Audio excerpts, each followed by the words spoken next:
AIR news में आप सभी दर्शकों का स्वागत है। छत्रपति शिवाजी महाराज की 393वीं जयंती बड़े जोश और खरोश के साथ मनाई गई।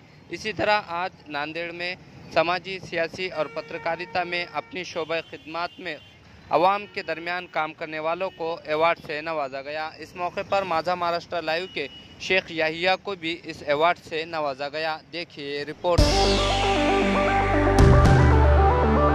आम्ही शिवजन्मोत्सवाचे वेगवेगळे कार्यक्रम करत असतो। यामध्ये शिवशाही व्याख्यानमाला, शिवभूषण पुरस्कार वितरण, शिवशाही अन्नदान वाटप, शिवशाही विविध स्पर्धा या उपक्रमांचे आयोजन आम्ही करत असतो। यामध्ये आम्हाला मुख्यतः आमचे सहकारी दिलीपसिंगजी सोडी महाराज, अवतारसिंगजी सोडी महाराज, बजरंगजी भेंडेकर हे आमचे सहकारी आहेत। यांचंही आम्हाला सहकार्य लाभतं। त्यामुळे आम्ही वेगवेगळे कार्यक्रम हे आयोजित करत असतो। आज छत्रपती शिवाजी महाराजांचा जन्मोत्सव म्हणजे बहुजनांचा आनंदोत्सव आहे। या आनंदोत्सवाच्या निमित्ताने सर्व सहकारी ते कार्यक्रमाला उपस्थित लाभलेले आहेत। त्याबद्दल मी सर्वांचं एक आभार व्यक्त करतो। यानंतर आमचा भव्य अन्नदान वाटपाचा कार्यक्रम आहे आणि सर्वजण त्याच्यामध्ये सहभागी व्हावे एक आयोजक म्हणून विनंती करतो। जय जिजाऊ, जय शिवराय।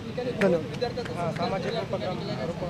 यामध्ये आम्ही ज्या शालेय स्तरावर वेगवेगळ्या स्पर्धा परीक्षा आयोजित केल्या होत्या, यामध्ये बारको सेवा भेट ट्रस्ट संस्थाचे संचालक संतोष कोतावार यांच्या विशेष सहकार्याने ज्या स्पर्धा परीक्षा आयोजित झाल्या होत्या त्यामध्ये गुणवंत विद्यार्थ्यांचा आम्ही सत्कारही केलेला आहे।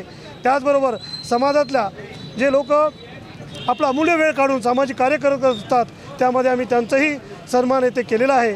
त्याचबरोबर पत्रकारिता क्षेत्रामध्ये जे दिगंबर शिंदे पाटील आहे त्यांचं कार्य आहे त्यांचाही आम्ही इथे सन्मान केलेला आहे।